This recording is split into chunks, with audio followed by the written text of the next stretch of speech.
வணக்கம் நண்பர்களே. ஓம் ஸ்ரீ குருவியோ நமக. ஓம் நம சிவாய நமக. கருப்புசாமி ஐயனாரப்பன் துணை. குரு பயிற்சி பலன்கள் 2025ஆம் ஆண்டு. குரு பகவான் விஸ்வாவசு வருடம் சித்திரை மாதம் 28ஆம் தேதி 11/5/2025 ஞாயிற்றுக்கிழமை பகல் 1:19 மணிக்கு ரிஷபராசியிலிருந்து மிதுன ராசிக்கு பெயர்ச்சியாகிறார். இன்றைய பதிவு கடக ராசி மற்றும் லக்னம். இதன் பலன்கள். கடக ராசிக்கு குரு 12ஆம் இடமான விரயஸ்தானத்தில் மிதுன வீட்டில் சஞ்சரிக்கிறார்.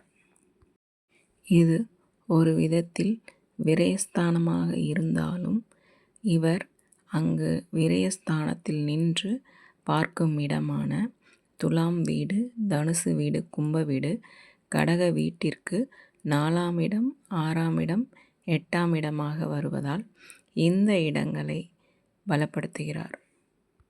ஒரு ராசிக்கு 4ஆம் இடம், 6ஆம் இடம், 8ஆம் இடமும் மிக முக்கியமான இடங்கள். 4 என்பது ஒருவருடைய சுகஸ்தானம். 6 என்பது அவர் செய்கின்ற வேலையை குறிக்கக்கூடிய இடம். 8 என்பது அவருடைய திடீர் அதிர்ஷ்டங்கள், கடன், வம்பு, வழக்கு, நோய்களை குறிக்கக்கூடிய இடம். இந்த இடத்தை பார்க்கும்போது இந்த பிரச்சனைகளிலிருந்து அவர் கட்டாயம் நல்ல விஷயங்களை மட்டுமே அனுபவிப்பார்.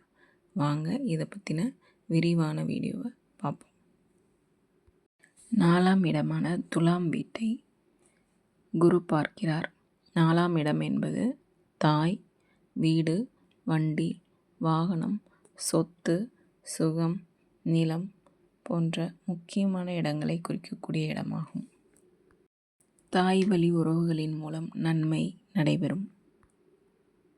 இந்த தருணத்தில் ஜாதகர் வீடு வாங்குவார், வண்டி வாகனங்களை வாங்குவார், சொத்துக்கள் வாங்குவார். அம்மாவின் மூலம் ஆதாயம் உண்டு. இதுவரை இந்த ராசி லக்னத்தில் யாராவது நுரையீரல் சம்பந்தப்பட்ட பிரச்சனையால் அவதிப்பட்டவர்கள் இந்த தருணத்தில் பிரச்சனைகளுக்கு தீர்வு கிடைக்கும். சகோதர சகோதரிகளிடம் எச்சரிக்கை தேவை. இளைய சகோதர சகோதரிகள். அடுத்து கடகராசிக்கு 6ஆம் இடமான தனுசு வீட்டை குரு பார்க்கும்போது இந்த ராசிக்கும் லக்னத்திற்கும் 6ஆம் இடம் வேலையை குறிக்கிறது. இவர்கள் நல்ல வேலைக்கு செல்ல இதுவரை காத்திருந்தவர்கள் வேலைக்கு செல்வார்கள். ஐடி துறையில் வேலை கிடைக்கும். வங்கியில் வேலை செய்ய வேலை கிடைக்கும். தானாகவே இந்த ராசியினருக்கு வேலை கிடைப்பதால் இதுவரை காத்திருந்தவர்களுக்கு கட்டாயம் வேலை உண்டு. பணம் கொடுத்து ஏமாற தேவையில்லை. இதுவரை யாருக்காவது வயிறு வலி, வயிறு கோளாறுகள் இருந்தால் சரியாகும். கடன் இருந்தால் கடன் தீரும். நோய் இருந்தால் நோய் குணமாகும். இவர்கள் உடல் நலனிலேயே அக்கறை காட்டாமல் இருந்தவர்கள் இனி மருத்துவமனை சென்று தானாக தன் நோயை குணமாக்கிக் கொள்வார்கள். அடுத்து 8ஆம் இடமான கும்பம் இவர்களுக்கு திடீர் அதிர்ஷ்டத்தை குறிக்கக்கூடிய இடமாகும். மறைமுக ஸ்தானம். இவர்கள் மறைமுகமாக ஏற்கனவே ஒரு வேலையில் இருந்தாலும் இன்னொரு வேலையில் ஈடுபட முயற்சிக்கலாம். அது நல்ல ஒரு நன்மையையும் ஆதாயத்தையும் பண வரவையும் கொடுக்கும்.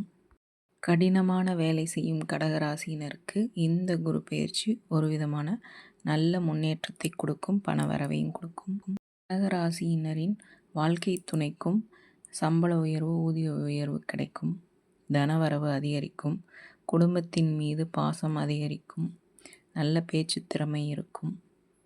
வங்கியில் கடன் கேட்டிருந்தால், லோன் கேட்டிருந்தால் உடனே கிடைக்கும். புதிதாக எல்ஐசி பாலிசி எடுப்பார்கள். ஒரு குறிப்பிட்ட தொகையை ஆர்டியாக செலுத்தி வருவார்கள். டெபாசிட்டும் செய்வார்கள். இந்த தருணம் அதற்கு உகந்த தருணமாக இருக்கும். தந்தைக்காக சில மருத்துவ செலவுகள் செய்ய நேரிடலாம். நல்ல தூக்கம் வரும் காலமாக இந்த குரு பயிற்சியின் காலம் இருக்கும். ஆன்மீக பயணம் செல்வீர்கள். வெளிநாடு செல்வதற்கு பல வாய்ப்புகள் வரும். இந்த வீடியோ உங்களுக்கு பிடிச்சிருந்தால் லைக் பண்ணுங்கள், ஷேர் பண்ணுங்கள், கமெண்ட் பண்ணுங்கள், சப்ஸ்கிரைப் பண்ணுங்கள். தேங்க்யூ ஃபார் வாட்சிங்.